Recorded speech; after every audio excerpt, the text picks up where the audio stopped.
Hello there and happy Thanksgiving. We'd like to be giving you today a very brief video, unlike our other full-featured epics that we've been doing every week, and tell you about our 10 favorite Thanksgiving wines. So let's get right to it.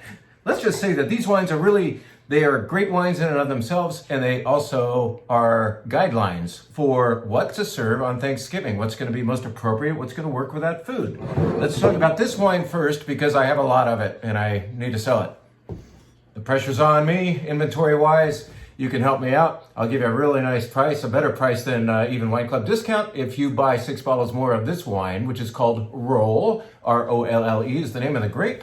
You might know it better as Vermentino. It is delicious wine. It works as a great wine because it's great. It also works as a concept for Thanksgiving. One of your guidelines will be try to go no oak or very low oak on your wines. And this is no oak, Vermentino, south of France, delicious. Your guests will be happy with something they've never heard about. You get to talk about it across the table instead of fighting, okay? So there's wine number one. Another great concept for Thanksgiving, of course, is rosé. We still have some great rosés downstairs. This one is meaningful because it is made by none other than Foothill graduate John Laram, who married into a family in Rasteau, France, near Châteauneuf-du-Pape, and now makes this rosé, in addition to some really nice red wine that we sell downstairs. This rosé has a little more flesh on its bones, a little more body, and that's what you want. You know, a wimpy little Provence rosé might not be the thing. You want to have a rosé that has more wintertime and fall season oomph to it, and this is certainly one of those wines from Rasteau near Châteauneuf-du-Pape.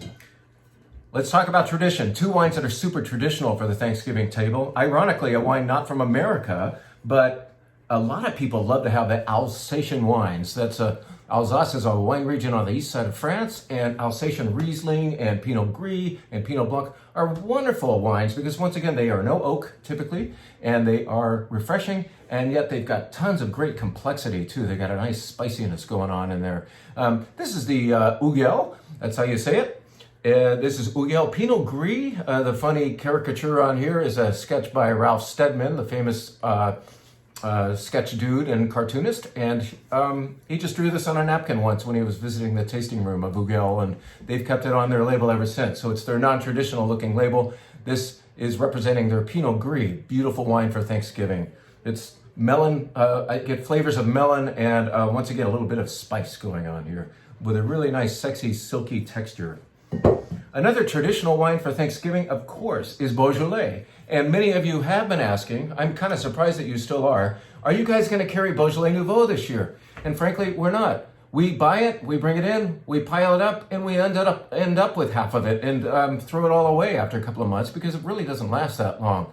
What we would far rather get you into is real Beaujolais. In other words, wine from the exact same area, made with the exact same grape called Gamay, that is, frankly, a lot better. And now, Nouveau prices have gone up to get close to the prices for real Beaujolais, so why not buy the real stuff? This is much better wine. Please ask us about the real Beaujolais that we are selling instead of asking for the Nouveau. You can really love this wine the same way you love good Pinot Noir. It is 100% Gamay from a cru, which is one of the better regions of Beaujolais, France. It's not the Beaujolais. Another concept, another idea. The reason why people do Beaujolais is because it has beautiful fruit. Well, beautiful fruit can be found in other red wines. This is an inexpensive red wine you might not have ever heard of. And even if you had, you might not be thinking, I'm not going to do wine from Spain at Thanksgiving. This wine has such a beautiful fruity spirit to it that it belongs at your table, especially if you're watching the budget a little bit. This price is in the mid-teens, I think, and it is made mostly of Grenache, as they would call it in Spain, and Cariñena is the other part, I think 20%. It's very happy-go-lucky, all fermented and aged in stainless steel, never saw a barrel. Again, we want to avoid woody flavors here at this meal. We want to emphasize fruit. This wine does, on a nice budget. This is called La Syrah. It is going to sell for mid-teens, like I said, and it's based on Grenache. Grenache is a great grape for Thanksgiving. It's got that cherry pie filling kind of quality to it. This one's more lighthearted than that, though. We'll talk about another in a minute. If you're going to do Chardonnay, why not get into white Burgundy? White Burgundy is Chardonnay from Burgundy, France. And this is a new love of my life right here. This is a white Burgundy from the Haute Côte de Nuit, which up here in this area of northern Côte d'Or, they only make 5% white. So this is kind of a novelty in that most of the wine up there is Pinot Noir, but this is a white Burgundy from the far north of the Côte d'Or. It is freaking gorgeous. You got to get into this. Let's just remember the name here, Dubois. Dubois. If you ask for the Dubois, we'll know what you're asking for. And by the way, I'm going to put this whole list on paper, or at least on our website, and also in an email sent out to you with a little more description than this, more than this 5-minute rip through the wine thing. Now, there are 3 Pinots here. I'm going to call them one category, so that these 3 count as one. How about that? So instead of 13 wines, we're sticking to our top 10 wines of Thanksgiving. But how can we talk about great Pinot for Thanksgiving and just mention one? Let's mention first the brand new vintage of Hartford Court. This just landed. It is beautiful. And the reason why I'm putting this in front of you first is because the fruit is perfect. It doesn't have a lot of smoke or earth. This is Pinot that is pure fruit. Russian River stuff. Hartford Court makes wonderful Pinot Noirs. This is their baseline entry level. That doesn't break the bank. And yet it is really beautiful. And as young as it is so ready to drink. It kind of replaces the cranberry sauce effect. Like skip the cranberry sauce, serve this Pinot. That's going to be good. Within the Pinot Noir category, I also want to tell you about the arrival of Brewer Clifton. This is a wine that's not all that easy to get. This is more complex than the Hartford Court. It comes from sideways country, we often call it. Santa Rita Hills, the same area as where Sea Smoke comes from. By the way, we might have a little of that for you right now. This is Brewer Clifton from that same neighborhood. More complexity than the Hartford, I think. I think it can detect the sea being nearby, and with a little bit of nori qualities and fruit and a little more acidity to it. It will love protein. Any protein on the table will say, hey, nice to meet you, Brewer Clifton. Okay.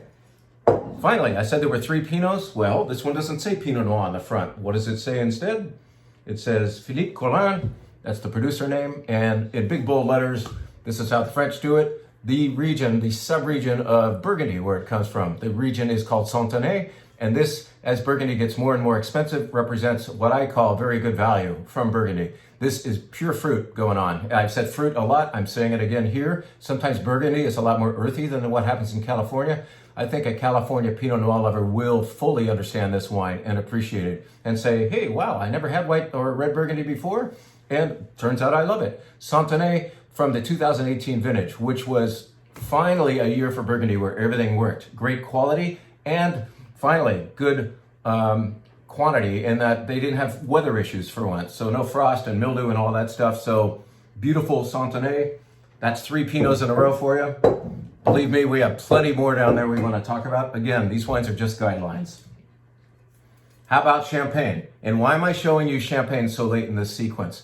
Because I was reminded once again of how wonderful a champagne like this can be in the middle of a meal, instead of just having to be, the custom is to like welcome people with a flute of champagne and then say, okay, that formality is over with. No.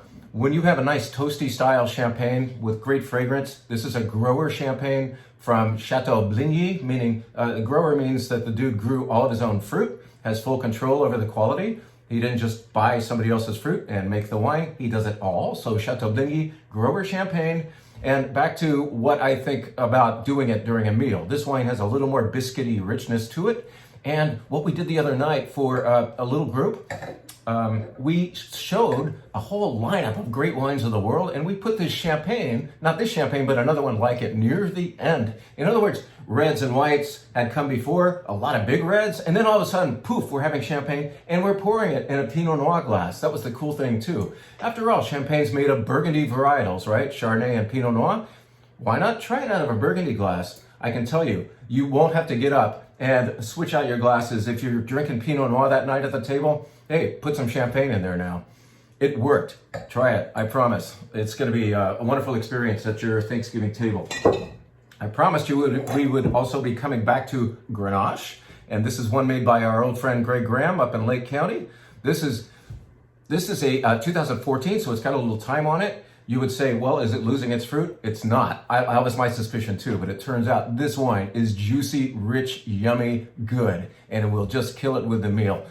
Turkey and Grenache are a great pair, just as good as Pinot Noir and Turkey do. This Grenache thing, I can't get it out of my head. I've told you about 2 Grenache-based wines today now.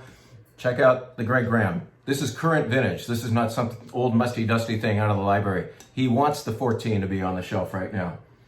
The last wine I want to tell you about might be surprising to you in that we do not typically, at least maybe you don't typically, enjoy Syrah at your Thanksgiving table. Well, actually Syrah, especially with the dark meat, and especially if you're smoking your turkey. I smoked turkey a couple times in college, but I'm giving that up. At any rate, we have this concept now of a middleweight Syrah. This is not heavyweight. This is not middleweight, however, in expression. It's got so much wonderful complexity. It has pepper and beautiful raspberry fruit and an essence of smokiness, and all that happens on a medium-bodied frame. So this is not a power Syrah from Paso Robles. Instead, this is K. Vintners from the Milbrandt Vineyard up in Washington State.